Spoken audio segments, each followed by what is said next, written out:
রাসূলুল্লাহ সাল্লাল্লাহু আলাইহি ওয়াসাল্লাম জিবরাইল আলাইহিস সালাতু ওয়াস সালামের সাথে কথা বলতেছেন। হঠাৎ করে দেখা যায় দূর দিয়া আবু যর গিফারি রাস্তা দিয়া হেঁটে হেঁটে কোথায় যেন যাইতেছিল। জিবরাইল আলাইহিস সালাতু ওয়াস সালাম বলেন, ইয়া রাসূলুল্লাহ, এই যে আপনার সাহাবী আবু যর গিফারি। রাসূলুল্লাহ সাল্লাল্লাহু আলাইহি ওয়াসাল্লাম বলেন, ভাই জিবরাইল, তুমি তো আসমানের বাসিন্দা, আমার সাহাবী আবু যর গিফারি জমিনের বাসিন্দা। তুমি আমার সাহাবী আবু যর গিফারিরে কিভাবে চিনো? মুসলমান ভাইরা রে আমার, জিবরাইল আলাইহিস সালাতু ওয়াস সালাম বলেন, ইয়া রাসূলুল্লাহ, ইয়া হাবিবাল্লাহ, আমি শুধু আপনার সাহাবী আবু যরকে চিনি এমন না, আসমানের ভিতরে যত ফেরেশতা আছে সমস্ত ফেরেশতা আপনার সাহাবী আবু যর গিফারিকে চিনে। বলেন না একবার সুবহানাল্লাহ। রাসূলুল্লাহ সাল্লাল্লাহু আলাইহি ওয়াসাল্লাম বলেন, জিবরাইল, কোন কারণে কোন সিফত তার ভিতরে আছে, কোন গুণে গুণান্বিত হওয়ার কারণে সমস্ত ফেরেশতা আবু যর গিফারিকে চিনে? জিবরাইল আলাইহিস সালাতু ওয়াস সালাম বললেন, ইয়া রাসূলুল্লাহ, ইয়া হাবিবাল্লাহ, আসমানে একদিন আল্লাহ তাআলা সমস্ত ফেরেশতাদেরকে একত্রিত করলেন আর বললেন, ফেরেশতা শুনো, এই যে সাহাবী তার নাম আবু যর গিফারি, তাকে খুব ভালো করে চিনে রাখো, আমি আল্লাহ তাকে মুহাব্বত করি। বলেন সুবহানাল্লাহ। মুসলমান ভাইরা রে আমার, ভালো করে শুনেন,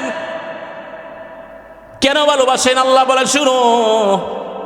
আবু যর গিফারির ভিতরে আল্লাহ, আমি আল্লাহ এমন দুইটা সিফত দান করেছি, দুই সিফতের কারণে আমি আল্লাহ আবু যরকে মুহাব্বত করি।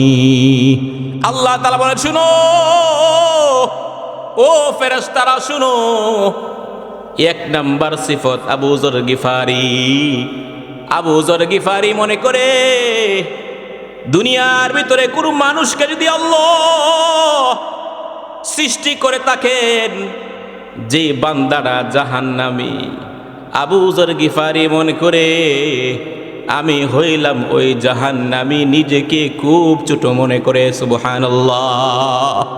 মুসলমান ভাইরা রে আমার, ভালো করে শুনেন, قال رسول الله صلى الله عليه وسلم من تواضع لله رفعه الله। পয়গম্বর আলাইহিস সালাতু ওয়াস সালাম বলেন, যে ব্যক্তি আল্লাহর জন্য ছোট হবে আল্লাহ তাআলা তার মাকাম বাড়িয়ে দিবেন। বলেন না একবার সুবহানাল্লাহ। আল্লাহ তাআলা বলে, এক নাম্বার সিফত আবু যর গিফারি নিজেকে খুব ছোট মনে করে। দুই নাম্বার আবু যর গিফারির সিফত, সব সময় ওযু অবস্থায় তাকে কুরআন তেলাওয়াত করে। দুই গুণে গুণান্বিত হওয়ার কারণে আমি আল্লাহ তাকে মুহাব্বত করি, ভালোবাসি। ফেরেশতারা তোমরাও তাকে মুহাব্বত করবা, ভালোবাসবা। জমিনের মধ্যে সমস্ত মানুষকে বলবা আবু যর গিফারিকে মুহাব্বত করার জন্য। আমি আপনাদেরকে প্রশ্ন করি, আবু যর গিফারি কি খুব ভালো নাকি খারাপ মানুষ? কথা বলেন। ভালো। আর সমাজের মধ্যে কিছু নষ্ট, সমাজের মধ্যে কিছু এরকম কুলাঙ্গার রয়েছে যারা সমাজটাকে একদম ধ্বংসের দ্বার প্রান্তে নিয়ে গেছেন। ঠিক না? মেডিকেল হাউসে বলেন। আর এখন বর্তমান সমস্যা কি জানেন? যুবক আজকে মাদকের আক্রান্ত হয়ে এমন ভাবে মাদকে সে আসক্ত হয়েছে, আপনার তারালিত ঘটনা আজকে তো দেখলাম, এক যুবক তার বাবাকে কুপিয়ে হত্যা করেছে। বলেন নাউজুবিল্লাহ। মুসলমান তুমি ঘুমিয়ে থাকবা, ভালো করে শুনে রাখবা, যে যুবক আজকে তারাইলে তার বাবাকে নির্মমভাবে হত্যা করেছে, তার পিছনে যেই জিনিসটার কারণ এটা হচ্ছে অবশ্যই অবশ্যই মাদকের সাথে সে সম্পৃক্ত, অন্যতায় খারাপ মানুষের সাথে সম্পর্ক রাখার কারণে তার আজকে এই অধোগতি। মুসলমান ভাইরা রে আমার ভালো করে শুনেন, ভালো মানুষের সম্মান আল্লাহ তাআলা দুনিয়ার মধ্যে দেয়, কিন্তু প্রকান্তরে খারাপ মানুষ যারা আছে এদেরকে মানুষ ভালো পায় না। চেয়ারম্যান মেম্বার দেখবেন বিশাল অট্টালিকার মালিক, সামনে ভালো বলে পিছনে গিয়া বলে এর মতো খারাপ মানুষ আর নাই। বিশাল সম্পত্তি সে অর্জন করেছে, মানুষ তাকে সম্মান করে না, কোশ্চিন কালেও করতে পারে না। ঠিক না বেঠিক জুড়ে আওয়াজ দিয়ে বলে। মুসলমান ভাইরা রে ভালো করে শোনেন, এই কারণেই বলতেছিলাম দুনিয়ার ভিতরে অনেক মানুষ খারাপ, আবার দুনিয়ার ভিতরে অনেক মানুষ ভালো। আমাদের বুজুর্গ উলামায়ে কেরাম অনেক সময় আয়াত নিয়ে চিন্তা করতেন আর বলতেন, আরশের মালিক আল্লাহ, আমি নাকি জান্নাতের মেহমান নাকি জাহান্নামের কয়েদি, এই চিন্তা করতেন আর কান্না করতেন। আমাদের এক বুজুর্গ বলেছিল, মালিক ইবনে দিনার রহমাতুল্লাহি আলাইহি, মালিক ইবনে দিনার রহমাতুল্লাহি আলাইহি প্রাথমিক অবস্থায় ভালো ছিল না, মদ পান করতো, জুয়া খেলতো। একটা ঘটনাকে পরিপ্রেক্ষিত করে তার অবস্থা পরিবর্তন হইল। মালিক ইবনে দিনার একবার রাস্তা দিয়া হেঁটে যায়, রাস্তার পাশে দেখে দুইজন ব্যক্তি বসে বসে কি যেন লেখে। মালিক ইবনে দিনার বলে, কি ব্যাপার, কি ব্যাপার, তোমরা কারা, এখানে বসে বসে কি লেখো? দুই ব্যক্তি বলল, শুনো, দুনিয়ার কোনো বাসিন্দা আমরা না, আসমানের আল্লাহ তাআলা আমাকে পাঠিয়েছেন এই এলাকার মধ্যে কারা কারা জান্নাতি, কারা কারা জাহান্নামী, কারা কারা ভালো, কারা কারা কারা এদের লিস্টি করার জন্য।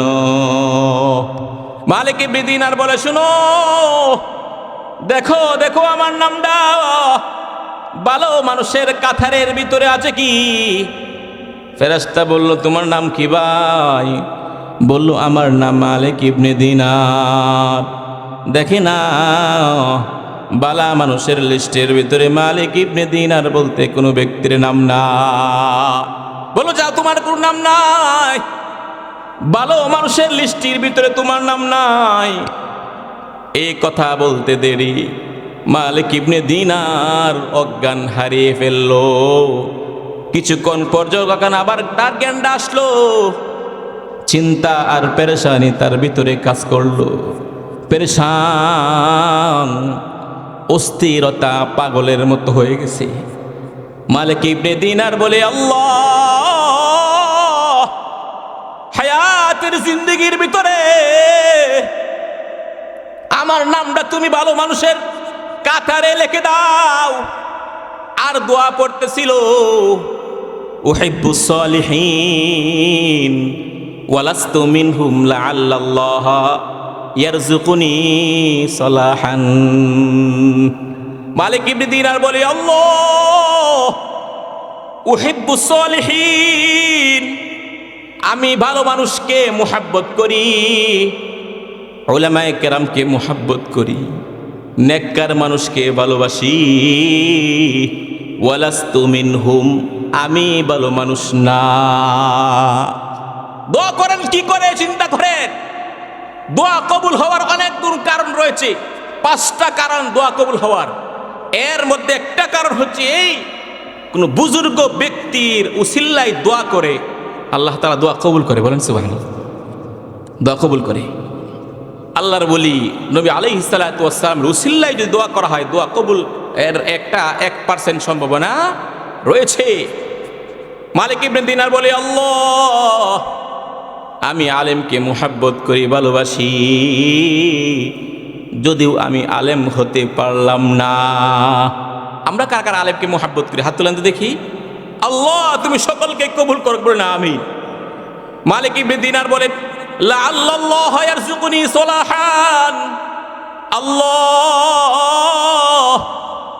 ভালো মানুষকে মুহাব্বত করার কারণে, ভালো মানুষকে ভালোবাসার কারণে আল্লাহ তুমি আমার নামটা ভালো মানুষের লিস্টের ভিতর লিখে দাও। মালিক ইবনে দিনার জোহরের পর থেকে অস্থিরতা, আসরের পর থেকে অস্থিরতা, মাগরিবের পরে অস্থিরতা, পাগলের মতো হয়ে যায়। আর চিন্তা করে এমত অবস্থায় যদি আমি মারা যাই, আমার স্থানটা তো হবে জাহান্নাম। ভালো করে শুনেন মুসলমান ভাইরে, আমার একটা ঘটনা আমি আপনাদেরকে শোনাই।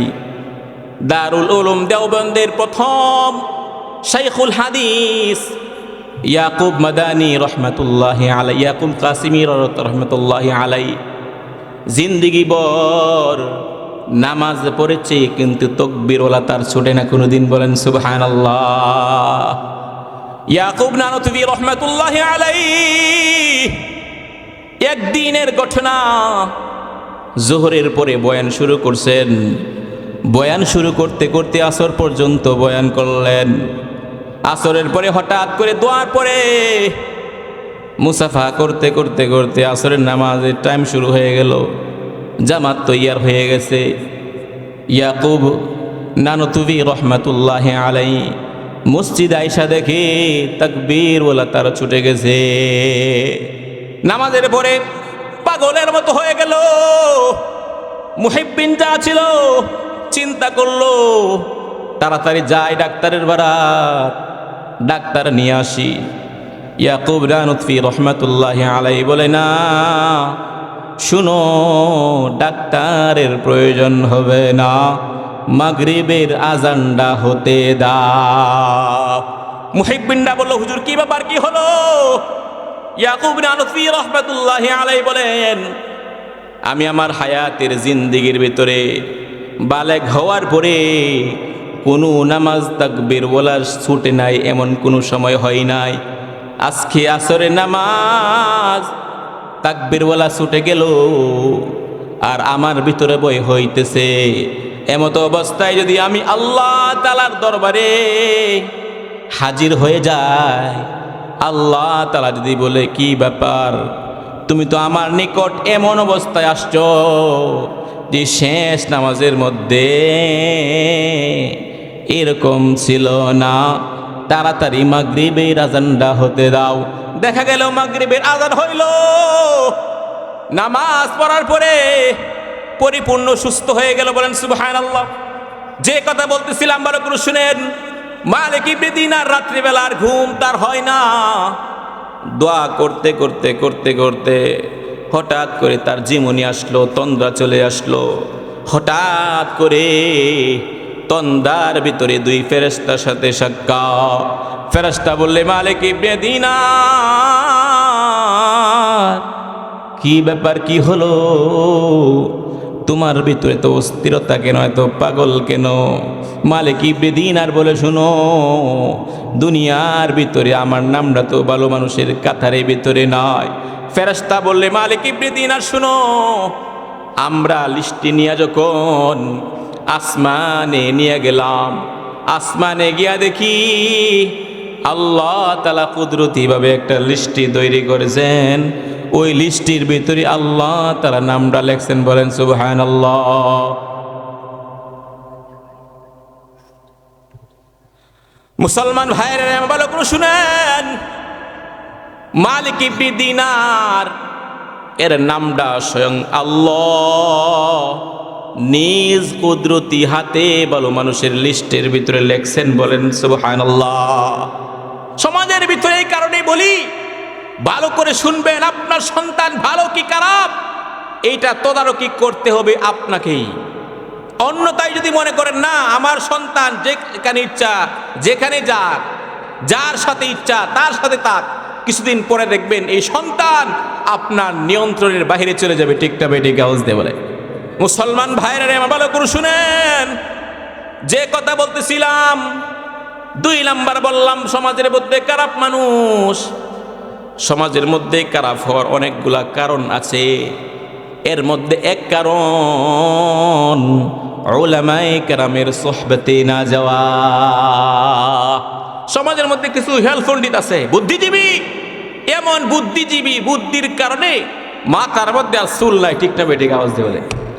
এমন বুদ্ধিজীবী সমাজের মধ্যে কিছু রয়েছে, এরা এমন ভাবে শাস্ত্রলে, আপনাদের শাস্ত্রলে বৈশা কি বলে বলতে পারে না, আমাদের কাছে শাস্ত্রলে বৈশা সংসদ তৈরি করে, একটা সংসদ, যে শাস্ত্রলের ভিতরে একজন থাকে স্পিকার, আরেকজন হলো রাষ্ট্রপ্রধান, প্রধানমন্ত্রী। হ্যাঁ, স্পিকার বলতেছে প্রধানমন্ত্রী কালকে এটা হয়ে যাবে, এটা হয় না বলে, আওয়াজ দিয়ে বলে। আর স্পিকার হওয়ার জন্য তো কমসে কম সংসদ সদস্য হতে হয়।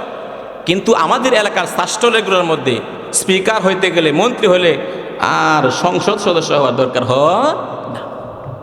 এক নাম্বার কারণ উলামায়ে কেরামকে মুহাব্বত না করা, উলামায়ে কেরামের সোহবতে না যাওয়া। উলামায়ে কেরামের সোহবতে না গেলে নষ্ট হবে, তার মেধা তাকে নষ্ট করে ফেলবে।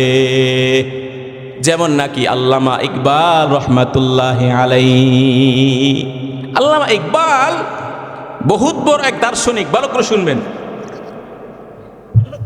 বহুত বড় এক দার্শনিক এবং কলামিস্ট, লেখক, পাকিস্তানের, যাতে জাতীয় কবি বলা হয়েছিল আল্লামা ইকবাল। আল্লামা ইকবাল উনি ওনার মেধা তাকে এমন ভাবে আক্রান্ত করলো, উনি তিক্তবাদের দিকে বলেন নাউজুবিল্লাহ, নাস্তিক হয়ে যাচ্ছে আল্লামা ইকবাল প্রাথমিক অবস্থায়। তদানীন্তন সময়ের মধ্যে শাহ কাশ্মীরি রহমাতুল্লাহি আলাইহি এক বুজুর্গ ছিল, আনোয়ার শাহ কাশ্মীরি রহমাতুল্লাহি আলাইহি। আনোয়ার শাহ কাশ্মীরি রহমাতুল্লাহি আলাইহি, আনোয়ার শাহ কাশ্মীরি রহমাতুল্লাহি আলাইহি শাইখ ছিল রশিদ আহমেদ গঙ্গহি রহমাতুল্লাহি আলাইহি, বলেন সুবহানাল্লাহ। আনোয়ার শাহ রহমাতুল্লাহি আলাইহি এক ছেলে ছিল আনজার শাহ গাঙ্গুহি রহমাতুল্লাহি আলাইহি, বলেন সুবহানাল্লাহ। আমাদের কিশোরগঞ্জের আল জামিয়াতুল ইমদাদের কিশোরগঞ্জে যে মুহতামিম ছিল আল্লামা আজহার আলী আনোয়ার শাহ রহমাতুল্লাহি আলাইহি, আপনাদের মনে আছে? আল্লামা আজহার আলী রহমাতুল্লাহি আলাইহি উনি ওনার সন্তানের নামটা শাহ কাশ্মীরি রহমাতুল্লাহি আলাইহি নামে নাম রাখছিল, বলেন সুবহানাল্লাহ। আবার আনোয়ার শাহ রহমাতুল্লাহি আলাইহি উনি ওনার সন্তান আনজার শাহ, তার সন্তানরা আনোয়ার শাহ কাশ্মীর রহমাতুল্লাহি আলাইহি সন্তানের বরকতে রাখছিল, বলেন না একবার সুবহানাল্লাহ। আমরা যেহেতু এখানে পড়ছি, আমাদের প্রায় সময় হুজুর বলতেন, তো আনোয়ার শাহ কাশ্মীর রহমাতুল্লাহি আলাইহি বহুত বড় এক বুজুর্গ ব্যক্তি ছিলেন, যার ব্যাপারে বলা হয় দারুল উলুম দেওবন্দের যত কিতাব ছিল সমস্ত কিতাব শাহ কাশ্মীরি রহমাতুল্লাহি আলাইহির মুখস্থ ছিল, বলেন সুবহানাল্লাহ। হাইয়াতুল মাকতাবাতুন আযীমাতুন, তার ব্যাপারে বলা হয় চলতি ফিরতি একটা লাইব্রেরি। শাহ কাশ্মীরি রহমাতুল্লাহি আলাইহি একবার যেটা মুখস্থ করতেন 40 বছর পর্যন্ত এটা ভুলতেন না, বলেন সুবহানাল্লাহ। আনোয়ার শাহ কাশ্মীরি রহমাতুল্লাহি আলাইহির মেধা কেমন ছিল? শাহ কাশ্মীরি মিশরে গেল, আল আজহার বিশ্ববিদ্যালয়ের ভিতরে লাইব্রেরির ভিতরে যাওয়ার পরে কিতাবগুলো মোতালা করতেছিল। হঠাৎ করে একটি কিতাব দেখলো, গালেবান নুরুল ইজা, যেটা আমাদের নেসাবের অন্তর্ভুক্ত নুরুল ইজা ফিকার একটা কিতাব। কিতাবটা পড়ার পরে শাহ কাশ্মীরি রহমাতুল্লাহি আলাইহি মনে করলো কিতাবটা খুব উপকারী, নাফে মানে এটা নিয়ে যাই দারুল উলুম দেওবন্দের ভিতরে, ছাত্ররা এখান থেকে ইস্তেফাদা হাসিল করতে পারবে। কিন্তু মিশরের কর্তৃপক্ষ বলল, না হুজুর, এই কিতাব আপনি নিতে পারবেন না। শাহ কাশ্মীরি বলেন নেওয়ার দরকার নাই, মুতালা তো করা যাবে, বলে হুজুর মুতালা করেন। আনোয়ার শাহ কাশ্মীরি রহমাতুল্লাহি আলাইহি প্রথম থেকে শেষ পর্যন্ত মুতালা করলেন। মুতালা করার পরে চলে আসলেন, যেমন মুতালা করলেন হুবু হুবু কিতাব তিনি লিপিবদ্ধ করে ফেললেন, বলেন সুবহানাল্লাহ। শাহ কাশ্মীরি রহমাতুল্লাহি আলাইহি কিতাবটাকে এবার পাঠায় দিয়েছেন আল আজহার বিশ্ববিদ্যালয়ে, বলে দেখো দুইটার ভিতরে কোনো পার্থক্য আছে কিনা। আল আজহার বিশ্ববিদ্যালয়ে বলল, না, শব্দ তো পার্থক্য তো নাই, কোনো একটা হরফের পরিবর্তন নাই। শাহ কাশ্মীরি রহমাতুল্লাহি আলাইহি আল্লামা ইকবালকে বলল, জেরা পাস আও, মেরা পাস বৈঠো। ও ইকবাল শুনো, আমার নিকট আসো, আমার কাছে আসো, এখানে আইসা বসো। আল্লামা ইকবাল শাহ কাশ্মীরি রহমাতুল্লাহি আলাইহির সোহবতে যখন আসলো, আস্তে আস্তে যখন পরিবর্তন হইল, কিছুদিন যাওয়ার পরে এবার শাহ কাশ্মীরি রহমাতুল্লাহি আলাইহি কবিতা লেখে। কি কবিতা লেখে শুনেন? तमन्ना दर्द दिल की है, तमन्ना दर्द दिल की है, अगर खिदमतों फकीरों में नहीं मिलता है गौहर बादशाहों की खजीनों में। আল্লামা ইকবাল বলে, তামান্না দর্দ দিল কি है, আমার মনে খুব আশা, আমি চাই আগার খেদমতু ফকিরু মে, উলামায়ে কেরামের খেদমত করা, আলেমদের খেদমত করতে চাই। আগার খেদমতু মে नहीं मिलता है गौहर बादशाहों की खजीनों में। আল্লামা ইকবাল বলেন, উলামায়ে কেরামের সোহবতে আইসা আমি যা পাইলাম এমন এক দৌলত আমি পেয়েছি, রাজা বাদশার নিকট এই দৌলত নাই। বলেন সুবহানাল্লাহ। মুসলমান ভাইরা, আমি যে কথা বলতেছিলাম সেটা শুনেন। তাহলে কি বলতেছিলাম মনে আছে? দুনিয়ার ভিতরে মানুষগুলো কত প্রকার? দুই প্রকার। এক দল হচ্ছে ভালো, আরেক দল হচ্ছে খারাপ। যারা দুনিয়ার থেকে ভালো অবস্থায় মৃত্যুবরণ করবে এদের হাসর নাসর হবে এক অবস্থায়, আর যারা খারাপ অবস্থায় মৃত্যুবরণ করবে এদের অবস্থা হবে আরেক রকম। কি অবস্থা হবে? আল্লাহ সুবহানাহু ওয়া তাআলা বলে, ওয়া আম্মা মান উতিয়া কিতাবাহু বিয়ামিনি ফাসাউফা ইউহাসাবু হিসাবান ইয়াসীরা। আল্লাহ সুবহানাহু ওয়া তাআলা বলে, যাকে ডান হাতে আমলনামা দেওয়া হবে, ফাসাউফা ইউহাসাবু হিসাবান ইয়াসীরা। আল্লাহ তাআলা বলেন, ওই দুই প্রকার মানুষ, একদল মানুষ ভালো আর একদল মানুষ খারাপ। ভালো মানুষ যারা, এদের ডান হাতে আমলনামা দেওয়া হবে। বলেন সুবহানাল্লাহ। ফাম্মা মান উতিয়া কিতাবাহু বিয়ামিনি, যার ডান হাতে আমলনামা দেওয়া হবে, ফাসাউফা ইউহাসাবু হিসাবান ইয়াসীরা, তার হিসাব খুব তাড়াতাড়ি হয়ে যাবে।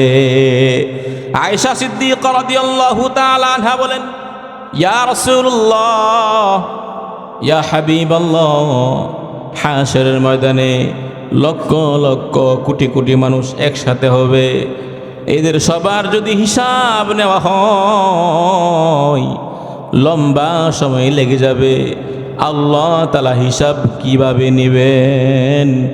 রাসূলুল্লাহ সাল্লাল্লাহু আলাইহি ওয়াসাল্লাম বলেন, আয়েশা শুনো, যাকে আল্লাহ তাআলা ধরবেন সে বাঁচার আর কোনো পথ পাবে না, আর যাকে আল্লাহ তাআলা ছাড় দিবেন তাকে আল্লাহ তাআলা ছেড়েই দিবেন। বলেন সুবহানাল্লাহ। এই কারণে রাসূলুল্লাহ সাল্লাল্লাহু আলাইহি ওয়াসাল্লাম বলেন, আল্লাহুম্মা হাসিবনি হিসাবান ইয়াসীরা।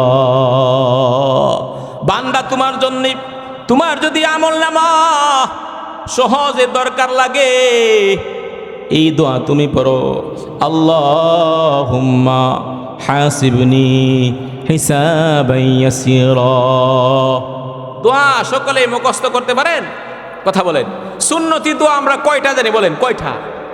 যদি এখানে জিজ্ঞাসা করা হয় দোয়া কয়টা মুখস্থ করছেন হুজুর, এইগুলো একটা মুখস্থ নয়। কিন্তু যদি আমাদেরকে জিজ্ঞাসা করা হয়, রবীন্দ্রনাথের জীবনী আমার জানা আছে, কাজী নজরুল ইসলামের জীবনী আমার জানা আছে, বঙ্গবন্ধু শেখ মুজিবুর রহমানের জীবনী অসমাপ্ত আত্মজীবনী আমার জানা আছে, কিন্তু রাসূলুল্লাহ সাল্লাল্লাহু আলাইহি ওয়াসাল্লামের জীবনী আমি জানি না। আফসোস আর পরিতাপ কোথায়?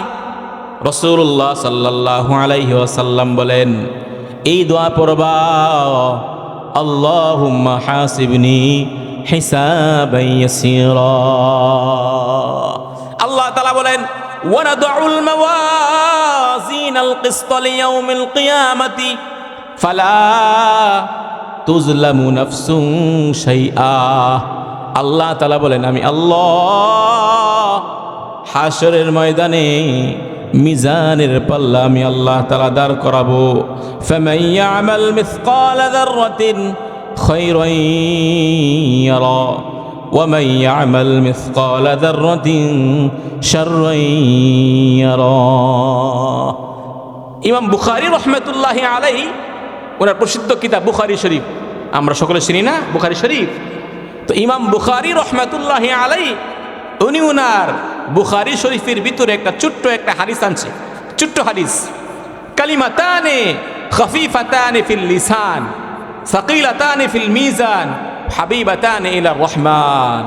ইমাম বুখারী রাহমাতুল্লাহি আলাইহির ব্যাপারে বলা হয়, বুখারী শরীফের ব্যাপারে বলা হয়, আসহুল কুতুব বাদা কিতাবিল্লাহি সহিহুল বুখারী। বলেন সুবহানাল্লাহ। কুরআনের পরে সহিহ কিতাব যে সমস্ত কিতাব রয়েছে এর মধ্যে সবচেয়ে সহিহ কিতাব হলো বুখারী শরীফ। বলেন সুবহানাল্লাহ। বুখারী শরীফের প্রথম হাদিস, ইন্নামাল আমালু বিন্নিয়াত ওয়া ইন্নামা লিকুল্লি ইমরিন মিমা নাওয়া ফামান কানাত হিজরাতুহু ইলা দুনিয়া ইউসিবুহা, লম্বা হাদিস। আবার শেষ যে হাদিসটা ইমাম বুখারী রাহমাতুল্লাহি আলাইহি বুখারী শরীফের ভিতরে আনছেন, যেই দোয়া পড়ে আমরা খতমে বুখারী পড়ি। বলেন সুবহানাল্লাহ। যেই দোয়া হাদিস, এটা হাদিস আবার দোয়া, যেই হাদিস শেষ করার পরে সমাপ্ত করার পরে পরে দোয়া করা হয়, শেষ হাদিস, এই হাদিসের মধ্যে বলা হয়েছে কালিমাতানে খাফিফাতানে ফিল লিসান। দুইটা বাক্য আছে যেটা খাফিফাতানে ফিল লিসান, জবানে পড়তে খুব হালকা। বলেন সুবহানাল্লাহ। সাকিলাতানে ফিল মিজান, কিন্তু মিজানের পাল্লা এটা খুব ভারী। হাবিবাতানে ইলা রহমান, আল্লাহ তাআলার নিকট খুব বেশি প্রিয়। কি সেটা? সুবহানাল্লাহি ওয়া বিহামদিহি সুবহানাল্লাহিল আযীম। সকলে পড়েন মুহাব্বতের সাথে, সুবহানাল্লাহি ওয়া বিহামদিহি সুবহানাল্লাহিল আযীম। মুসলমান ভাইরা, আমাদের কথা বলতেছিলাম, হাশরের ময়দানে মানুষগুলো দুই প্রকার। একদল মানুষ ভালো, আল্লাহ তাআলা বলেন ফাসাউফা ইউহাসাবু হিসাবান ইয়াসীরা। তার হিসাব তাড়াতাড়ি শেষ হয়ে যাওয়ার পরে ওয়ায়ানকালিবু ইলা আহলিহি মাসরুরা। আল্লাহ তাআলা বলেন হিসাব শেষ, এবার সে তার আমলনামায় নিয়া ইলা আহলিহি মাসরুরা, আনন্দ চিত্তে সে তার পরিবার পরিজনের কাছে যাবে, গিয়া বলবে, আব্বা এই যে আমার আমলনামা, আম্মা দেখো এই যে আমার আমলনামা সহজ হয়ে গেছে, আল্লাহ আমাকে মাফ করে দিয়েছেন, আমাকে আল্লাহ জান্নাতের ভিতরে স্থান দিয়েছেন। বলেন সুবহানাল্লাহ। পক্ষান্তর যারা খারাপ হবে, যারা সমাজের ভিতরে অরাজকতা সৃষ্টি করার পায় তার কথা করবে, যারা সমাজের মধ্যে খারাপ চিন্তা করবে, সমাজের মধ্যে আরো খারাপ যেন সয়লাভ হয়, এমন মানুষ সমাজে আছে না নাই? আরে ভালো করে শুনবেন, সমাজের মধ্যে কিছু মানুষ এমন আছে যারা উলামায়ে কেরামকে দেখতে পারে না। উলামায়ে কেরামকে দেখলে শরীরের মধ্যে চুলকানি শুরু হয়। ঠিক না ভাই? আওয়াজ দিয়ে বলেন। আমাদের বুজুর্গ উলামায়ে কেরামগণ বলেন, যারা উলামায়ে কেরামকে দেখলে শরীরের মধ্যে চুলকানি শুরু হয়, এরা হলো পিতৃ পরিচয়হীন যারা সন্তান। ঠিক না ভাই? আওয়াজ দিয়ে বলেন। কঠিন অবস্থা, সাবধান। উলামায়ে কেরামকে মুহাব্বত করলে, ভালোবাসলে কি লাভ, এটাও বলতেছি, ভালো করে শুনেন। একটা তো বললাম আল্লাহ তাআলা সহজ করবে, আর যার কঠিন হবে তার কি হবে? ওয়া আম্মা মান উতিয়া কিতাবাহু ওয়ারাআ যহরি ফাসাউফা ইয়াদউ সুবুরা। দুনিয়ার ভিতরে যারা খারাপ, হাশরের ময়দানেও হবে তারা খারাপ। তাদের আমলনামা ডান হাতে দেওয়া হবে না। আল্লাহ তাআলা বলেন তাদের আমলনামা পিছন দিক দিয়া বাম হাতে দেওয়া হবে। আমলনামা যখন পড়বে আল্লাহ তাআলা কুরআনুল হাকিমের ভিতরে বলেন ইকরা কিতাবাক কাফা বিনাফসিকাল ইয়াউমা আলাইকা হাসিবা। আল্লাহ তাআলা বান্দাকে বলবে, বান্দা তুমি তোমার আমলনামা পড়ো, দেখো কি করছো দুনিয়ার ভিতরে। ওই ব্যক্তি আমলনামা নিবে আর বলবে মালি হাদাল কিতাব লা ইউগাদিরু সগীরাতাও ওয়ালা কাবীরাতান ইল্লা আহসাহা। ওই ব্যক্তি বলবে আফসোস, এটা আবার কেমন আমলনামা, যে আমলনামার ভিতরে দুনিয়ার ভিতরে এমন কোনো কাজ নাই যা এখানে লিপিবদ্ধ করা নাই। মা ইয়ালফিযু মিন কাওলিন ইল্লা লাদাইহি রাকীবুন আতীদ। আরেক আয়াতের ব্যাপারে আল্লাহ তাআলা বলেন মা ইয়ালফিযু মিন কাওলিন ইল্লা লাদাইহি রাকীবুন আতীদ। সামান্য থেকে সামান্য ক্ষীণ শব্দ মনে তার ধারণা হয়েছিল, এটাও তার আমলনামার ভিতরে আনা হবে। বলেন নাউজুবিল্লাহ। এবার তার ব্যাপারে ফয়সালা, যাও যাও তুমি জাহান্নামী। মুসলমান ভাইরা রে আমার ভালো করে শুনেন, তাকে এবার বলা হবে যাও যাও তুমি জাহান্নামী। আমলনামাটা নিয়া হাশরের ময়দানে এক পাশে গিয়া কাঁদবে, হাউমাউ হাউমাউ করে কাঁদবে, কান্নাকাটি করবে, চোখ দিয়া টপ টপ টপ টপ করে পানি পড়বে। ইয়াউমা ইয়াফিরুল মারউ মিন আখিহি ওয়া উম্মিহি ওয়া আবিহি। আল্লাহ তাআলা কুরআনুল হাকিমের ভিতরে বলেন অপরাধী যারা হবে তারাও কিন্তু মায়ের কাছে যাবে, গিয়া বলবে আম্মা একটা নেক আমলের দরকার, একটা নেকি দাও, জান্নাতে যাইতে পারতেছি না।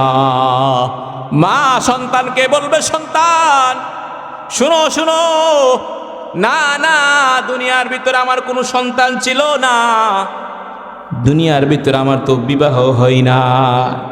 মা তার সন্তানকে চিনবে না।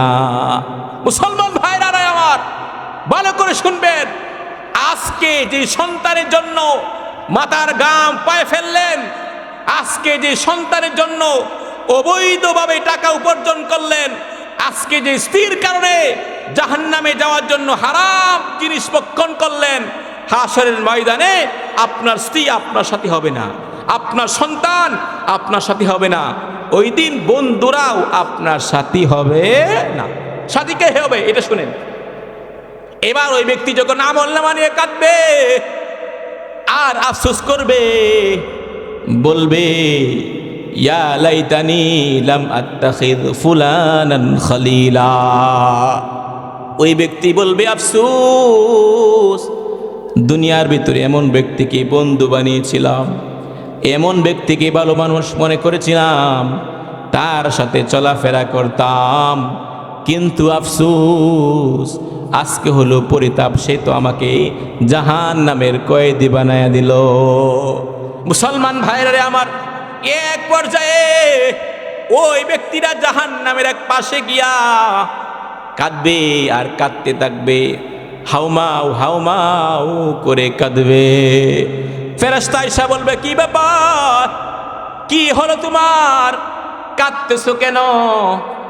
ওই ব্যক্তি বলবে ফেরেশতা ভাই আমার ব্যাপারে ফয়সালা, আমি তো জাহান্নামী, জান্নাতে যেতে পারবো না, এই কারণে দাঁড়িয়ে দাঁড়িয়ে কান্না করতেছি আর তালাশ করতেছি, উসিলা তালাশ করতেছি কোনোভাবে জান্নাতে যাওয়া যায় কিনা।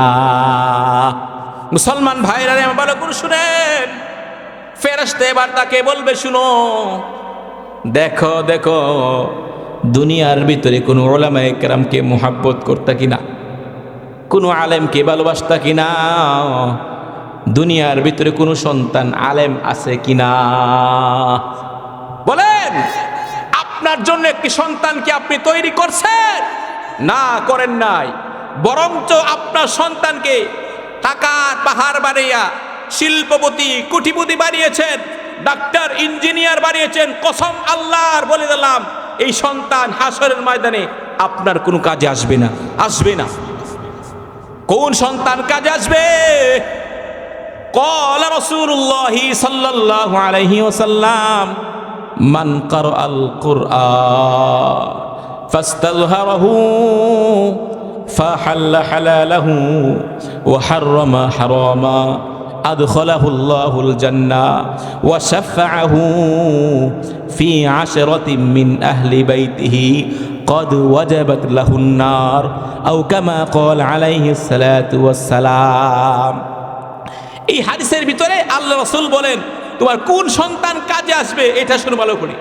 মান কারাআল কুরআন, যারা কোরআন শরীফ পড়ে মুখস্থ করে, ফাহাল্লা হালালাহু ওয়া হারামা হারামা, হালালকে হালাল হারামকে হারাম মনে করে, আদখালাহুল্লাহুল জান্নাহ, আল্লাহ তাআলা ওই হাফেজে কোরআনকে জান্নাতে প্রবেশ করাইবেন।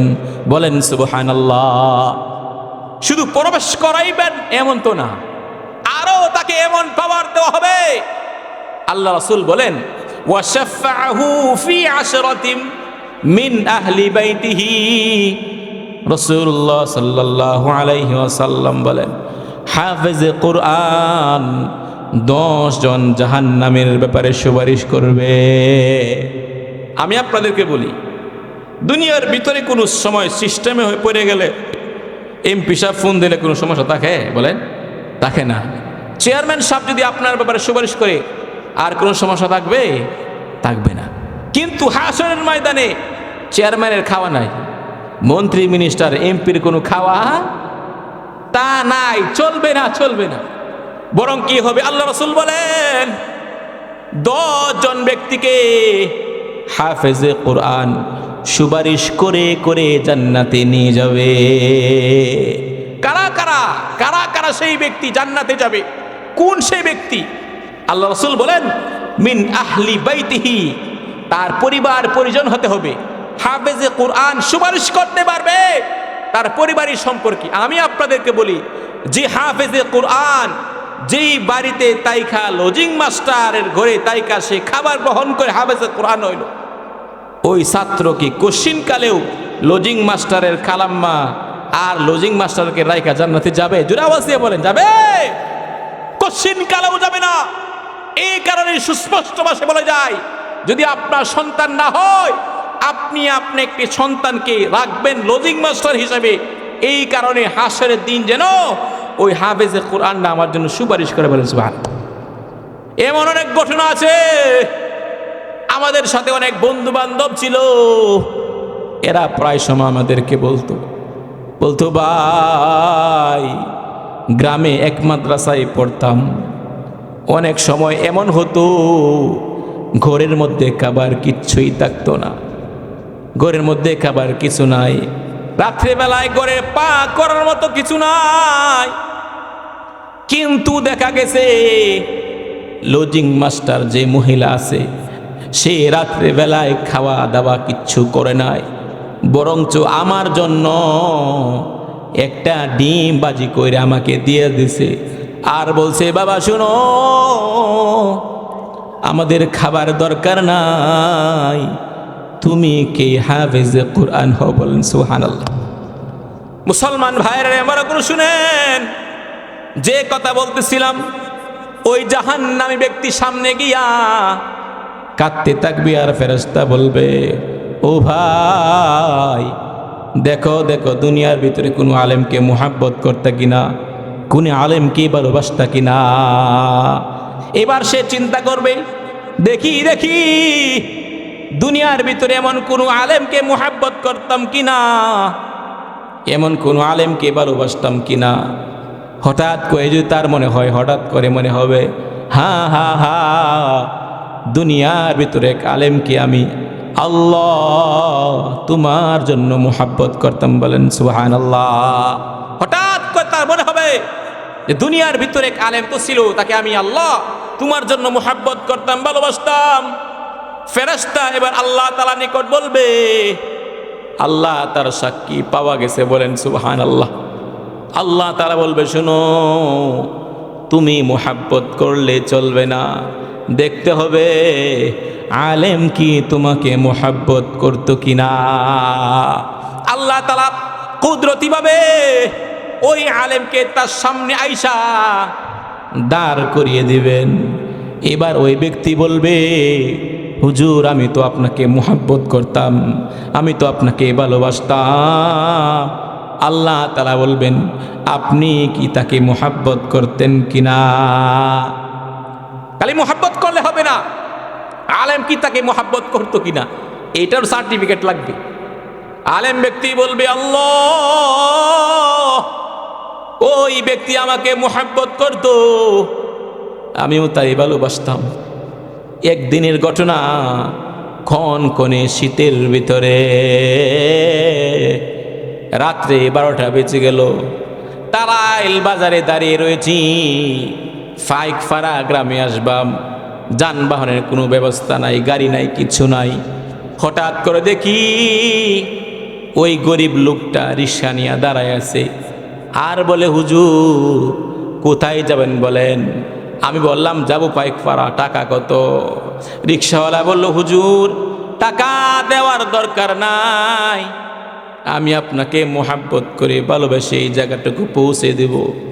রাত্রে কনকনে শীতের ভিতরে এই রিক্সাওয়ালা ভাই আমাকে কষ্ট করে এই পর্যন্ত এনে দিয়েছেন, টাকা নেয় নাই।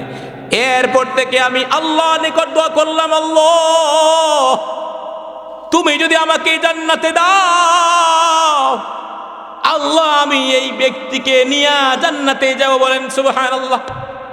ও মুসলমান ভাই, নেক আমল করবা, হায়াতের জিন্দিগির ভিতরে এমন নেক আমল করবা যেটা আল্লাহ তাআলার জন্য করলা। মুসা আলাইহিস সালাতু ওয়াস সালামের জামানায় মুসা আলাইহিস সালাতু ওয়াস সালাম বলল, আল্লাহ আমি যে জান্নাতে থাকবো, এই জান্নাতের ভিতরে আর কে কে থাকবে? মুসা আলাইহিস সালাতু ওয়াস সালামকে আল্লাহ তাআলা বললেন, মুসা শোনো, তুমি যে জান্নাতে থাকবা, আমি আল্লাহ তোমার সাথে তোমার মতো আর একটা জান্নাত এমন এক এমুক বাজারের কসাইকে দিব, বলেন সুবহানাল্লাহ। মুসা আলাইহিস সালাতু ওয়াস সালাম বলেন, আল্লাহ আমি তো পয়গম্বর নবী, আমার সম্মান বেশি, কিন্তু অমুক বাজারের কসাই সারাদিন গোশত বিক্রি করে, ওজনেও তো অনেক সময় ঠিক দেয় না, আপনি তাকে আমাকে জান্নাত আমার সাথে জান্নাতে রাখবেন, কারণ কি? আল্লাহ তাআলা মুসা আলাইহিস সালাতু ওয়াস সালামকে বলল, যাও তাকে গিয়া তুমি তাস করো, দেখো সে কি করে। মুসা আলাইহিস সালাতু ওয়াস সালাম সকালে আইসা দেখতেছেন কসাই ব্যক্তিটা কি কি করে। কসাই ব্যক্তি হঠাৎ করে গরু জবাই করলো। গরু জবাই করার পরে গোশতগুলো আস্তে আস্তে আস্তে করে টুকরা টুকরা করলো, কিন্তু কলিজাগুলো এক সাইডে রাইকা একটা পুটলির ভিতরে বেঁধে এক সাইডে রেখে দিল।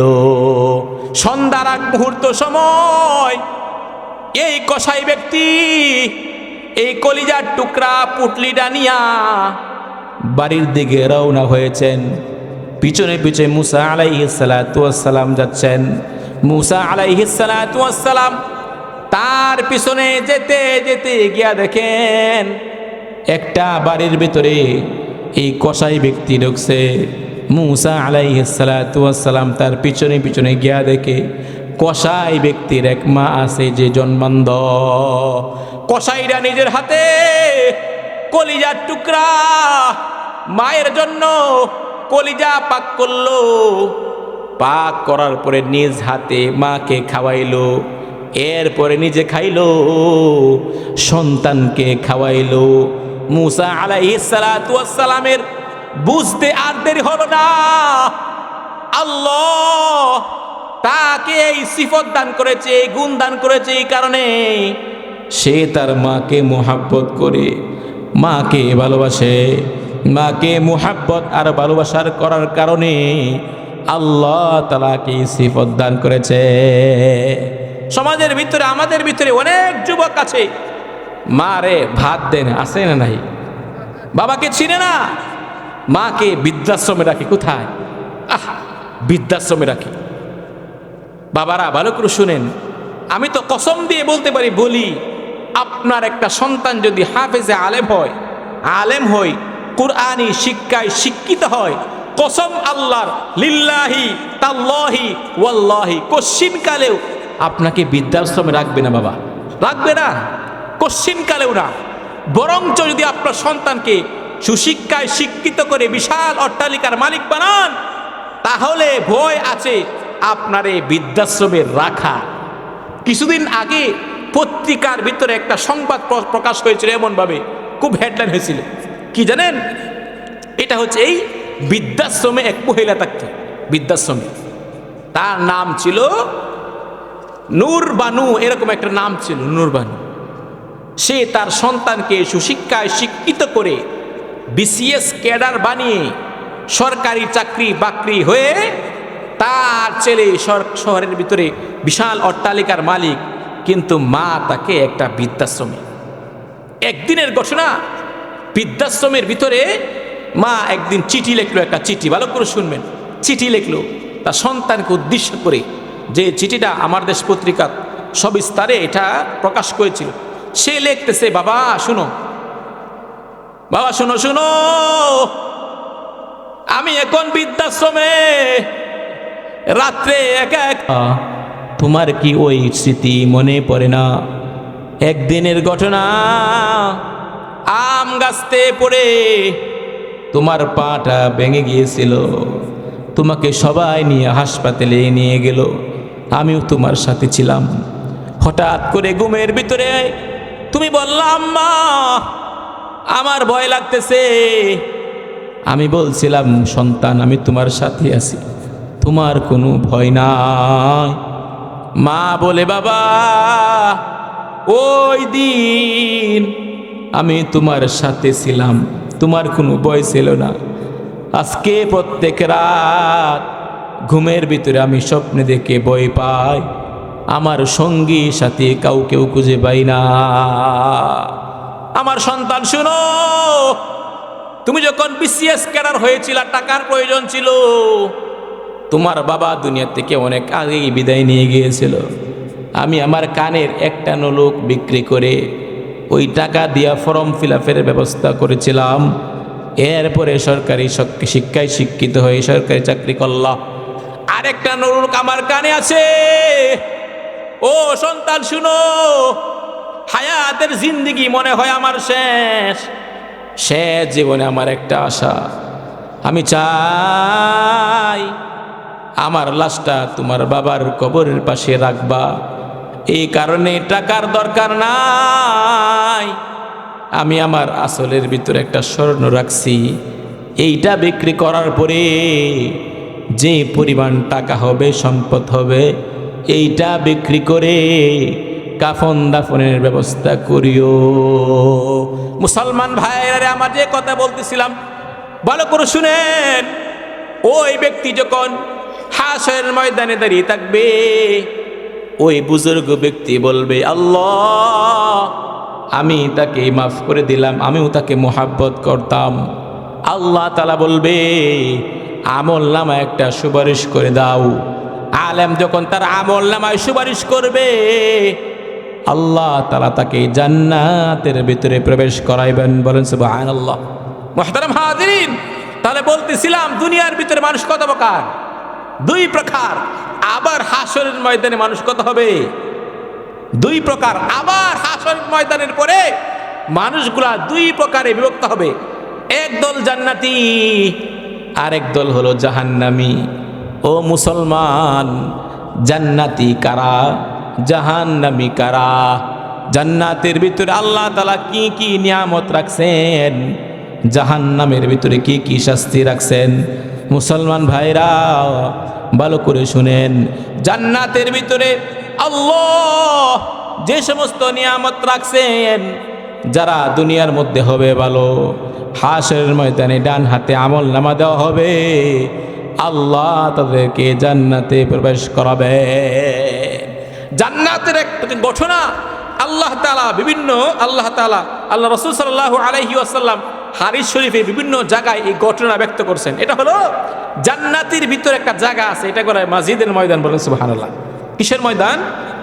মাজিদের ময়দান। জান্নাতের ভিতরে থাকবে। বান্দাকে যখন আল্লাহ তাআলা জান্নাতের ভিতরে ঢুকাইবেন, প্রবেশ করবেন, জান্নাতের ভিতরে সে থাকতেই থাকবে। হঠাৎ করে তার ভিতরে একটা অস্থিরতা কাজ করবে। জান্নাতের ভিতরে সব আছে, যা কিছু খাইতেছি সব ভালো লাগতেছে, কিন্তু একটা অস্থিরতা, কি যেন এখনো বাকি আছে, কি যেন এখনো পাইতেছি না, কি যেন এখনো বাকি আছে। এই চিন্তা পেরেশানি তার ভিতরে কাজ করবে। হঠাৎ করে একদিন সমস্ত জান্নাতীরা গিয়া উলামায়ে কেরামের নিকট বলবে, হুজুর জান্নাতে আসি আলহামদুলিল্লাহ, সব কিছু ভালো, কিন্তু এখনো একটা কি যেন বাকি আছে, এটা এখনো বুঝতেছি না। তো উলামায়ে কেরাম বলবে, আরে বেটা, জান্নাতের ভিতরে আসছো, এখন তো বড় নিয়ামতে বাকি রয়েছে। বলে সেটা কি? বলে সেটা হলো আল্লাহ তাআলার দর্শন। আল্লাহ তাআলাকেই তো এখনো দেখো নাই। বলেন সুবহানাল্লাহ। বলে বেটা, আল্লাহ তাআলাকে তো এখনো দেখছো না তুমি, সব তো তবু তুমি দেখলা, আমরা কি আল্লাহ দেখছি? বলেন দেখছি। কে দেখছেন? হাত তোলেন। আল্লাহকে দেখছেন? দেখেন নাই। বিশ্বাস করি কি করি না বলেন? এটার নামই হলো ঈমান। এটার নামে কি? আল্লাহ তাআলা এখন এই যে রাত্র 11টা বাজতেছে, ভালো করে শুনবেন, ফেরেশতাদের সাথে আল্লাহ তাআলা পরামর্শ করতেছে। ফেরেশতা এরা কি করে এখানে? বলে আল্লাহ, এরা আপনার কাছে জান্নাত চায়, জাহান্নাম থেকে মুক্তি চায়, আর কি চায়? আপনাকে ভয় করে। আল্লাহ তাআলা ফেরেশতাদেরকে বলে, ফেরেশতা আমাকে দেখছে? বলে না। জান্নাত দেখলো? না। জাহান্নাম দেখলো? না। আল্লাহ তাআলা ফেরেশতাদেরকে বলে, ফেরেশতা সাক্ষী থাকো, এই সমস্ত বান্দা আমাকে না দেখে, আমার জান্নাত জাহান্নাম না দেখে যেই পরিমাণ ইবাদত আর বন্দেগী করতেছে, জান্নাত চাচ্ছে, জাহান্নাম থেকে মুক্তি চাচ্ছে, যদি দেখতো তাহলে কি অবস্থা হতো? ফেরেশতারা বলে, আল্লাহু আলাম, আল্লাহ আপনি আরো বেশি জানেন। আল্লাহ তাআলা বলে, ফেরেশতা সাক্ষী থাকো, সকলকে আমি মাফ করে দিলাম। সুবহানাল্লাহ। মুসলমান ভাইরা আমার, মাজিদের এক ময়দান হবে। জিবরাইল আলাইহিস সালাতু ওয়াস সালাম বলেন, জান্নাতের ভিতরে মাজিদের ময়দানটা কতখানি বড়। আল্লাহ তাআলা জিবরাইল আলাইহিস সালাতু ওয়াস সালামকে বলেন, জিবরাইল যাও মসজিদের ময়দানটা ঘুরে আসো। জিবরাইল আলাইহিস সালাতু ওয়াস সালাম মসজিদের ময়দানটা ঘুরতে ক্লান্ত হয়ে গেল। জিবরাইল আলাইহিস সালাতু ওয়াস সালাম বলল, আল্লাহ, সপ্তম আসমান জমিন সব কিছু আমি সেকেন্ডের ভিতরে ঘুরতে পারি, মিনিটের ভিতরে ঘুরতে পারি, কিন্তু এটা এমন এক ময়দান, যেই ময়দানের ভিতরে ঘুরতে আমি ক্লান্ত হয়ে গেলাম। এটা কিসের ময়দান? আল্লাহ তাআলা বলবেন, জিবরাইল এটা হলো মসজিদের ময়দান। এখন আসেন, মসজিদের ময়দানটা কি? সমস্ত মানুষ গিয়া আল্লাহ তাআলার নিকট সুপারিশ করবে, আল্লাহ আপনি আমাদের প্রতি রাজি আর খুশি হয়ে যান। প্রশ্ন করবে সর্বপ্রথম এটা। আল্লাহ তাআলা বান্দাদেরকে বললে, বান্দা আমি তোমাদের উপর রাজি খুশি। তখন এই মানুষগুলা বলবে, আল্লাহ আপনার দিদার আমাদের দর্শন করান, আমরা সবাই আপনাকে দেখতে যাচ্ছি। আল্লাহ সুবহানাহু ওয়া তাআলা বলবে, শুনো, যাও সকলে মাজিদের ময়দানে গিয়ে উপস্থিত হও, আমি আল্লাহ এখানে আত্মপ্রকাশ করব। সমস্ত মানুষ জান্নাতি যারা সকলেই মাজিদের ময়দানে গিয়ে একত্রিত হবে, সকলেই সুন্দর করে বসা থাকবে। ঠিক সেই মুহূর্তে আল্লাহ সুবহানাহু ওয়া তাআলা ফেরেশতাদেরকে বলবেন, ফেরেশতা আতর লাগায় দাও, সুগন্ধি লাগাইয়ে দাও, যাতে করে পরিবেশটা মোহিত হয়ে যায়। ফেরেশতারা সুন্দর করে সুগন্ধি লাগাবে, আতর লাগিয়ে মোহিত করবে। বিশাল এক ময়দান, সমস্ত মানুষ যখন উপস্থিত হবে, দাউদ আলাইহিস সালাতু ওয়াস সালামকে আল্লাহ তাআলা বলবেন, দাউদ তুমি তোমার কণ্ঠে তোমার কিতাব পড়ো। দাউদ আলাইহিস সালাতু ওয়াস সালাম যখন পড়বেন, দাউদ আলাইহিস সালাতু ওয়াস সালামের পরে আমাদের নবী মুহাম্মদ সাল্লাল্লাহু আলাইহি ওয়াসাল্লাম সূরাতুল ইয়াসিন তেলাওয়াত করবে। মুহাম্মদ সাল্লাল্লাহু আলাইহি ওয়াসাল্লাম যখন সূরা ইয়াসিন তেলাওয়াত করবেন, ইয়াসিন তেলাওয়াত করার পরে এরপরে আল্লাহ সুবহানাহু ওয়া তাআলা সমস্ত ভালো মানুষ যারা জান্নাতি যারা রয়েছে সকলের সামনে আয়েশা আত্মপ্রকাশ করবে। বলেন সুবহানাল্লাহ। আয়েশা সিদ্দিকা রাদিয়াল্লাহু তাআলা আনহা বলেন, ইয়া রাসূলুল্লাহ, ইয়া হাবিবাল্লাহ, হাশরের ময়দানে বান্দা যখন আল্লাহ তাআলাকে দেখবে, হুড়াহুড়ি লাগবে কিনা, ঠেলাঠেলি লাগবে কিনা, সিরিয়াল লাগবে কিনা? একটা কিছু দেখার জন্য তো সিরিয়ালের দরকার হয়, হুড়ু হুড়ু শুরু হয়ে যায়। দেখা যায় অনেক সময় মিছিলে গিয়ে মানুষ মারা যায়, হয় না এরকম ভাবে? আয়েশা সিদ্দিকা রাদিয়াল্লাহু তাআলা আনহা যখন বললেন কেমন হবে, তখন আল্লাহ রাসূল আয়েশা সিদ্দিকাকে বলে, আয়েশা, পূর্ণিমা চাঁদ যখন আকাশে উঠে, আকাশে ওঠার পরে দেখার জন্য কি সিরিয়ালের দরকার হয়? আয়েশা সিদ্দিকা রাদিয়াল্লাহু তাআলা আনহা বলেন, ইয়া রাসূলুল্লাহ, না, সিরিয়ালের তো দরকার হবে না। রাসূলুল্লাহ সাল্লাল্লাহু আলাইহি ওয়াসাল্লাম বলেন, আল্লাহ তাআলাকে দেখার জন্য সিরিয়ালের দরকার হবে না, পূর্ণিমার চাঁদের মতো মানুষ আল্লাহ তাআলাকে দেখতে পারবে। সুবহানাল্লাহ। মুসলমান ভাইরা আমার যে কথা বলতেছিলাম, এবার আল্লাহ তাআলাকে দেখা মানুষগুলা সিজদায় পড়ে যাবে।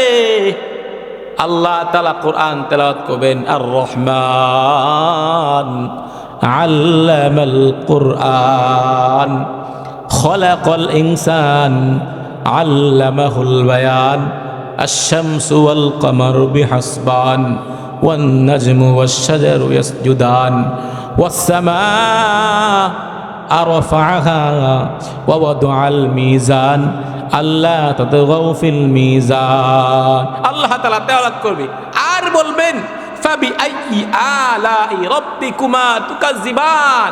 আল্লাহ তাআলা ওই দিন বলে, এ বান্দা, আমি আল্লাহ তোমাকে যেই যেই নিয়ামত দিয়েছিলাম, কোন কোন নিয়ামতে তুমি অস্বীকার করতে পারবে? কে বলবেন বলেন? আল্লাহ তাআলা বলবেন, শুনো বান্দা, আমি যে আল্লাহ এত নিয়ামত দিয়েছিলাম, একটা একটা নিয়ামত আল্লাহ তাআলা বলবেন আর বলবেন, বান্দা, কোন নিয়ামতের শুকর আদায় করতে পারবা কিনা? তখন বান্দা সেজদার মধ্যে যখন পড়ে যাবে, এরকম কিতাবের মধ্যে রয়েছে, বছরের পর বছর, বছরের পর বছর অতিক্রান্ত হবে, বান্দা আর সেজদা থেকে উঠবে না। বলেন সুবহানাল্লাহ। হুররা আয়েশা, স্থির আয়েশা আল্লাহ তাআলার নিকট বলবে, আল্লাহ, আপনি আমাদের স্বামীদেরকে ফিরাইয়া দেন। বলেন সুবহানাল্লাহ। আল্লাহ সুবহানাহু ওয়া তাআলা বলবে, শোনো, মাথা উঠাও, মাথা উঠাও। মাথা যখন উঠাবে, চেহারা গোলা নূর দ্বারা আলোকিত হবে, নূরে নূরান্বিত হবে। এমন এক আলো হবে যেই আলোর সামনে দুনিয়ার আলোর ম্লান হয়ে যাবে। বলেন সুবহানাল্লাহ। জান্নাতের ভিতরে আল্লাহ তাআলা একটা ফল শেষ নবীর উম্মতের জন্য রাখছেন। এর ফলের নাম হলো তুবা। কি ফল বলেন? তুবা ফল। জান্নাতের ভিতরে যখন বান্দা বিভিন্ন জিনিস খাবে, ভক্ষণ করবে, এক পর্যায়ে ফেরেশতা আয়েশা ওই জান্নাতের যে গেটম্যান আছে তাকে বলবে, শোনো, মালিকের নিকট অনুমতি চাও, বিশেষ একটা ফলের ব্যবস্থা করা হয়েছে, বলো এই ফলটা খাবার জন্য। এই ফল যখন তার সামনে উপস্থাপন করা হবে, সে বলবে, জান্নাতের ভিতরে কত ফল তো খাইলাম, এখন এইটা আর খাওয়ার কি দরকার? ফেরেশতা বলবে, না, এটা একটা বিশেষ একটা ফল, যেই ফল আল্লাহ তাআলা শেষ নবীর উম্মতের জন্য করছেন। বলেন সুবহানাল্লাহ।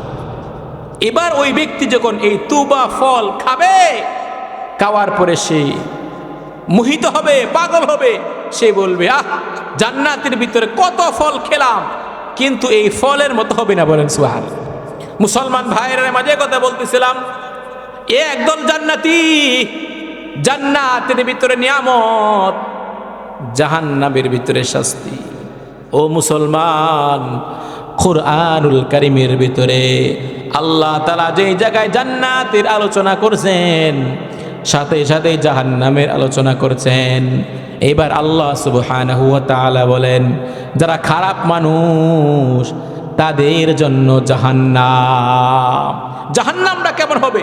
আল্লাহ তাআলা বলেন, লাআকিলুনা মিন শাজারিম মিন যাক্কুম ফামালিউনা মিনহাল বুতুন ফাশারিবুনা আলাইহি মিনাল হামিম ফাশারিবুনা শুরবাল হিম। আল্লাহ তাআলা বলেন, শুনো জাহান্নামী যারা, এদের ব্যাপারে কি হবে, খাবার কি? লাআকিলুনা মিন শাজারিম মিন যাক্কুম। আল্লাহ তাআলা বলেন, এদেরকে যাক্কুম নামক এক ফল খাওয়া হবে। নাউজুবিল্লাহ। যাক্কুম ফল এমন এক তিক্ত ফল, এমন এক কাঁটাযুক্ত ফল, বান্দাকে যখন কাঁটাযুক্ত ফলটা তাকে খাওয়ানো হবে, পেটের ভিতরে দেওয়া হবে, পেটের ভিতরে খাওয়ার পরে পুরা পেটটা তিক্ত হইয়া তার পায়খানার রাস্তা দিয়া নারী বুড়িগুলা বের হয়ে যাবে। এমন অবস্থা হবে। রাসূলুল্লাহ সাল্লাল্লাহু আলাইহি ওয়াসাল্লাম জাহান্নামের বিভিন্ন দৃশ্য যখন আল্লাহ রসুল জিব্রাইল আলাইহিস সালাতু ওয়াস সালামকে নিয়া মেরাজে গেলেন, জিব্রাইল আলাইহিস সালাতু ওয়াস সালাম রাসূলুল্লাহ সাল্লাল্লাহু আলাইহি ওয়াসাল্লামের সামনে জাহান্নাম উপস্থাপন করলেন, দেখালেন। বলে, ইয়া রাসূলুল্লাহ, এই দেখেন এক জায়গায় শাস্তি হচ্ছে, আরেক জায়গায় শাস্তি হচ্ছে, আরেক জায়গায় শাস্তি হচ্ছে।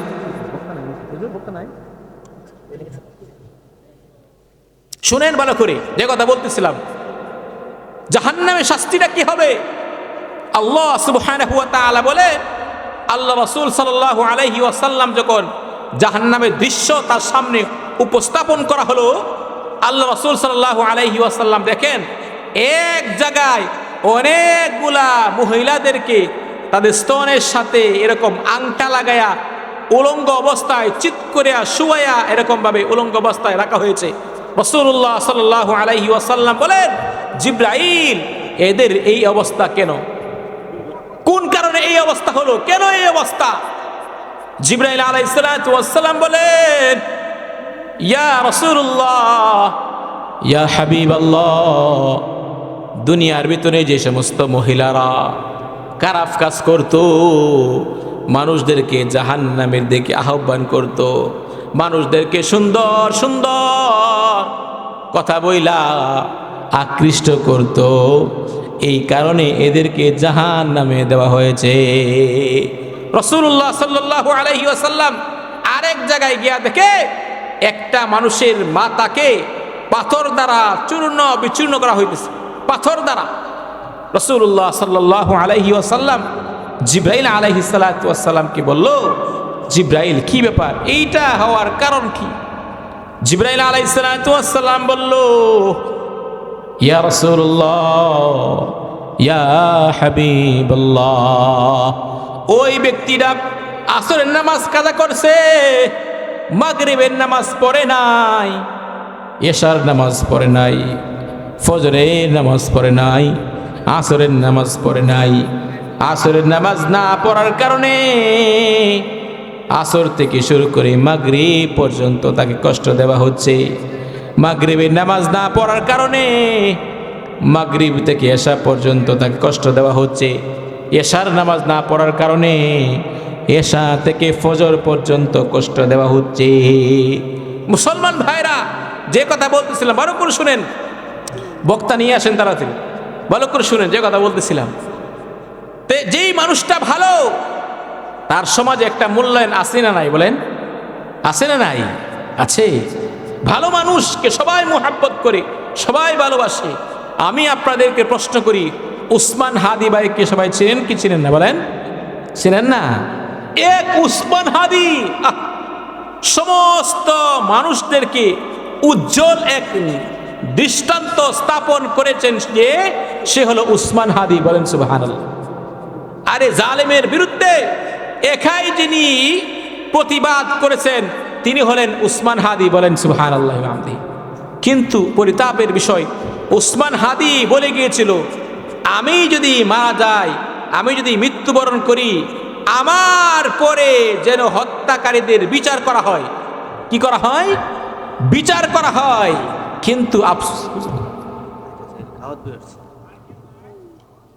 কিন্তু আফসোস আর পরিতাপের বিষয় হচ্ছে এই, কি এই উসমান হাদি বলল, আহা, আমার বিচার কার্য যেন হয় আমার হত্যাকারীর। কিন্তু এখন পর্যন্ত উসমান হাদির হত্যাকারীর বিচার হইল বলেন? মুসলমান ভাইরা মাঝে কথা বলতেছিলাম, ভালো মানুষ সমাজের মধ্যে আছে, খারাপ মানুষ সমাজের ভিতরে আছে। ভালো মানুষকে খুঁজে খুঁজে মোহাব্বত করবেন, আর খারাপ মানুষকে ঘৃণা করবেন না, বরং আল্লাহ তাআলার নিকট দোয়া করবেন, আল্লাহ এই মানুষকে তুমি ভালো করে দাও। বলেন সুবহানাল্লাহ। এমন মানুষ আছে না নাই বলেন? মানুষকে ঘৃণা করা যাবে না, সমাজের ভিতরে খারাপ মানুষ থাকলেই তাকে ঘৃণা করতে হবে এমন না, বরং তাকে বুঝাতে হবে ভালো করে। আজকে গোটা সমাজ, গোটা যুবক যদি ঠিক হয়ে যায় তাহলে গোটা গ্রাম ঠিক হয়ে যায়। বলেন সুবহানাল্লাহ। আরে আগামী দিনের ভবিষ্যৎ প্রজন্ম হলো যুবকরা, ঠিক না ভাই? ঠিক আওয়াজ দিয়ে বলেন। ভবিষ্যৎ প্রজন্ম হলো যুবক। যুবক যদি ভালো হয়ে যায় তাহলে পুরা দেশটাই ভালো হবে। বলেন সুবহানাল্লাহ। আমি আপনাদেরকে বলি, 24-এর অভ্যুত্থানে 15 বছর ফ্যাসিস্টদেরকে যে বিতাড়িত করলো তারা কারা? কথা বলেন, তারা কারা? যুবক, অধিকাংশই যুবক, এবং অধিকাংশই উলামায়ে কেরাম, মাদ্রাসা ছাত্র, স্কুলের স্টুডেন্ট। ঠিক না ভাই? ঠিক আওয়াজ দিয়ে বলেন। তাদের অবদান অস্বীকার করার কোনো সুযোগ নাই। কিন্তু পরিতাপ, ভালো করে শুনবেন, 15 বছর ফ্যাসিস্ট সরকারকে আমরা বিতাড়িত করেছি। আবার যেন বাংলার বস্ত্রে কোনো ফ্যাসিস্ট আবার আসনে সংসদে না যেতে পারে। ঠিক না ভাই? ঠিক আওয়াজ দিয়ে বলেন। ভালো করে কান শুনে রাখুন, আমরা এমন কোনো ব্যক্তিকে ক্ষমতার মসনদে দেখতে চাই না যারা ইতিমধ্যেই বাস স্ট্যান্ড দখল করে ফেলছে। ঠিক না ভাই? ঠিক আওয়াজ দিয়ে বলেন। আমরা এমন কোনো ব্যক্তিকে ক্ষমতার মসনদে দেখতে চাই না যারা উলামায়ে কেরামকে মিথ্যাঙ্গুলি দেখাবে, এদেরকে আমরা ক্ষমতার মসনদে দেখতে চাই না। যারা মধ্যযুগীয় কায়দায় মানুষদেরকে পাথর দিয়া নির্মমভাবে হত্যা করেছে, এদেরকে আমরা ক্ষমতার মসনদে দেখতে চাই না। দেখতে চান না? এরা সমাজে যাবে, আর কিছুদিন যাওয়ার পরে বাংলাদেশের অবস্থা ঠিক আগের মতোই হবে। আপনি বলবেন, হুজুর যেমন আছেন এরকমই হয়ে গেছে। ভুল আপনার, আপনার ভুল। আপনার একটা ভোটের কারণে, ভোট একটা আমানত। এটা কি? এটা বলেন, কথা যেহেতু আসছে বলে ফেলি। তকি উসমানী সাহেব উনি বলেন, ভোট শুধু খালি ভোট না, এটা হচ্ছে সাক্ষী দেওয়া, ভালো মানুষের পক্ষে সাক্ষী দেওয়া, খারাপ মানুষের পক্ষে সাক্ষী দেওয়া। তকি উসমানী সাহেব বলেন, 3টা জিনিসের সমন্বয়ের নাম হলো ভোট। কয়টা জিনিস? 3টা জিনিসের সমন্বয়ের নাম হলো ভোট। এর মধ্যে একটা হচ্ছে সাক্ষ্য দেওয়া। হ্যাঁ, আমি সাক্ষ্য দিলাম ওই লোকটা খুব ভালো, আমি সাক্ষ্য দিলাম সে খুব ভালো মানুষ। এই সাক্ষ্য দেওয়া, কোনো ব্যক্তি যদি খারাপ মানুষের ব্যাপারে সাক্ষ্য দেয় আর যদি তার ব্যাপারে এই কথা বলে না সে খুব ভালো, হাসরের ময়দানে আল্লাহ তাআলার কাছে তাকে জবাবদিহিতা করতে হবে। ঠিক না? ঠিক আওয়াজ দিয়ে বলেন। 2 নাম্বার হচ্ছে ভোট একটা আমানত। ভোট কি বলেন? আমানত। রাসূলুল্লাহ সাল্লাল্লাহু আলাইহি ওয়াসাল্লাম বলেন, আয়াতুল মুনাফিকিন সালাসান, ইযা হাদ্দাসা কাযাবা, ওয়া ইযা ওয়া'দা আখলাফা, ওয়া ইযা তু'মিনা খানা, আও কামা ক্বালা আলাইহিস সালাতু ওয়াস সালাম। রাসূলুল্লাহ সাল্লাল্লাহু আলাইহি ওয়াসাল্লাম বলেন, মুনাফিকের আলামত কয়টা? 3টা। কয়টা? 3টা। 1 নাম্বার, ইযা হাদ্দাসা কাযাবা, কথা বলবে, মিথ্যা কথা বলবে। ওয়া ইযা তু'মিনা খানা, আমানতের খেয়ানত করবে। তাহলে ভোট একটা আপনার আমানত। সুতরাং এই আমানতের খেয়ানত যদি আপনি করেন, হাসরের ময়দানে মুনাফিক অবস্থায় আপনাকে উত্থিত হতে হবে। আল্লাহ তাআলা আমাদের প্রত্যেককেই ভালো মানুষ হওয়ার তৌফিক দান করুক, ভালো মানুষের তাকার তৌফিক দান করুক।